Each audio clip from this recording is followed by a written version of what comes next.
Balik si GMA Regional TV Live mga kapuso ning higayuna atong hisgutan ang kamahinungdanon sa oral health kung saktong pag-atiman sa ato ang mga ngipon. With us this morning is content creator and dentist Dr. Xavier Solis. Mayong buntag, Doc Xavier!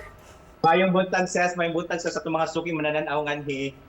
Thank you so much, Doc, for granting this interview. Ilabi na karon nga Oral Health Month. Daghang salamat sa kayo sa pag-imbita para at least maka-storya sa ko or maka-talk ta about oral health in which mo gina siya dapat atutagang attention karong panahon na. So karong Pebrero, gisaulog man jud nato ang Oral Health Month. Unsa jud ka mahinungdanon, Doc, ang pag-amping sa ato ang mga ngipon?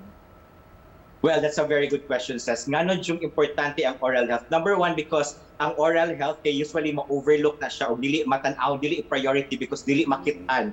So di mo nang ang uban dili kinla i-take care, but actually ang tanang nutrition nato, ang tanan natong panglawas for us to be healthy, magsugod yun na if ever we had a healthy oral cavity.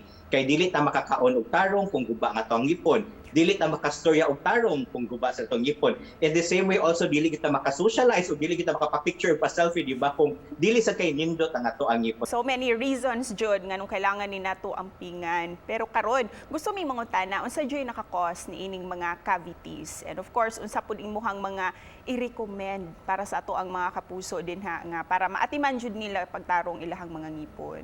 So number one, ngano natay tooth decay? Number one, of course, dapat natay tooth. Kaya kung walay tooth, walay tooth decay. Okay. Number two, of course, is ang carbohydrates or ang sugar nga itong ikaon. In which kitang tanan, ganahan tag sa dili, mukaon mangyud tano. Yes. And number three also, ang bacteria or ang germs. Ang ato ang ba na ay gapuyo nga germs kanha or bacteria. I think makadungog man mo di ba nga tanang party sa tong body na agi na siya bacteria, di ba, natay good bacteria, bad bacteria. So ang ato ang ba na say good bacteria nga nagpuyo man ha. Pero even though good bacteria siya, kung mukaon ta og sugar, murag mukaon sa nag-apil ang bacteria. So for that, ang kanang bacteria mo na siya mo-produce og byproduct or murag, let me use the word, murag siya maliba, maka-produce siya og acid nga mao na siya makadunot sa ato ang ngipon. Ang ikaupat nga factor ngano magsakit ato ang ngipon would be time or ang panahon. Ngano man, if ever dili na tumatagan og time ang bacteria nga maka-produce og acid, dili mo sakit ang ato ang ngipon.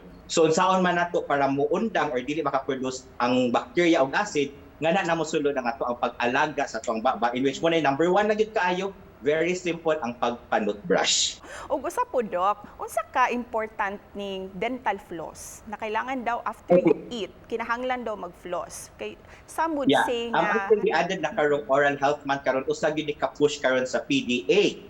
Actually nga kanagaling after brushing mag-floss sa gyud ta, or actually there's quite a debate or naay uban nagladis nga dapat mag-una kuno ang floss or brushing. Dili na ta maghiskot ana because ako personally mas ganahan sa ko mag-floss ug una kay kung na-floss ug una, kung asa to natabo na I think nakabantay man kung mag-toothbrush mo na human mag-toothbrush mo na pagyapoy nabilin, di ba? So if ever kung mag-floss ka, the moment you would brush katong surface nga natapunan utas yung kiki na brush siya kapil. And this time, hisgutan nato ang kining about na pud sa mga bata. Kay kinilaging magsugod pa sila ng daan. Kailangan na, di ba, atimanon. Kailangan na sila tudluan sa saktong pag-toothbrush and saktong pag-atiman sa ngipon. Pero Doc, normal ra ba sa mga bata nga magbulag-bulag jud ilahang mga ngipon samtang nagdako? To answer your question kung normal ba nga magbuwag-buwag ang ngipon sa mga bata, dili na siya normal yun, pero acceptable na siya. So ngano acceptable man because ang ato amang there is a stage na to kung sa kung ang gitawag nga ugly duckling stage. So naay na stage nga ang kanang ngipon o ang naong sa bata dili siya proportion. Kay there are times nga ang ngipon mag-una so nagali uban kuot sa tan-aon. Kay dako kay ang ngipon tan-aon because ang kanang ngipon mo na gyud na siya size and shape niya forever. Dili mo ilisip pa sa tuang naw nga modako pa. So mo na there are cases nga nasay uban nga matangtang og sayo ang ngipon. So mo na siya causes nga murag medyo na ay buwag-buwag or na ay spaces ang ngipon. Pero karon this time, Doc, parte na pud ni sa mga concern sa mga adults kay kanilaging bad breath, Doc. Usa man siya main reason nga why do some people have this? And despite no brushing their teeth and taking care of their oral health, naa man jud gihapoy uban nga naay bad breath, Doc. Unsay rason niini? Okay. Kaning bad breath, actually there are a lot of causes. Number one, kung hisgutan lang ang sa baba or sa ngipon, if ever kung nakay dunot ng ngipon or nakay daot ng ngipon, mo gina siya cause nga na ay bad breath. Or there are also some systemic or naisakit imong tiyan or paginhawaan nga pwede sana siya makakos og bad breath. So man mas maayo to make it sure matangtan nato kung naba kay sakit sa ginawaan or sa imong tiyan, mo na make it sure healthy imong baba para makahibaw gyud ta nga okay mo ba so basig mahibaw ta kung unsay laing cause imong bad breath.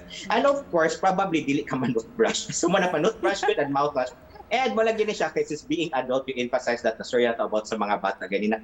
Being adults, like as much as possible, I emphasize na to brush our teeth right every after eating. Right? Pero kung imposible man, kung busy mo gyud kay ta, di ta ka toothbrush og kaduha. So sa kada kung kausan naman lang yun kung kinabisihan, ang uban they would see ang kanang pag-toothbrush sa buntag may pinaka-importante. But actually, medyo sayop na siya. Ang pinaka-importante pero dapat brushing ka buntag o gabi ha. Pero ang pinaka-importante gud una matulog. Kay kung matulog man gud ta, that's the time nga sirado ang ato ang bakbak. So ngit-ngit, so mas magpull ang atong saliva. So that is the time nga ang bacteria ang kagaw na sa atong bakbak, mas active sila. So makasagaran gali magsakit atong ngipon while matulog ta or magigda ta. And mo sa na siya cause nga nagmata nato ubahog ta og bakbak. Kay kanunay jud ming nagsunod sa imuhang mga food post online. So unsa imuhang gustong ihatag nga mensahe para pod of course sa ato ang mga viewers nga mahatagan nimo og hope and inspiration. Yeah, so maka-about being foodie. So yes guys, so mga wapakailan ako aside the dentist, I am a content creator also nganhi sa Cebu. I usually share about food kay murag mo nang gilingaw nato karon. Pero as nag-share ko og food all the time, always remember lang yun guys to eat in proper proportions. Dili mo kaon og daghan, lessen the sugar of course galaw-galaw lang sa dili gid mo kaon. And mubalik na sa jud ko, brush your teeth after eating. Kana lang yun. And mo plug na lang ko daan. Please don't forget to follow me on also my other social media accounts that DookieSave, DOOKIEXAVE, and hashtag the dentist is out in YouTube. And for the message of hope, so muna siya, me a dentist, the content creator, I would love to share the positivity sa yun.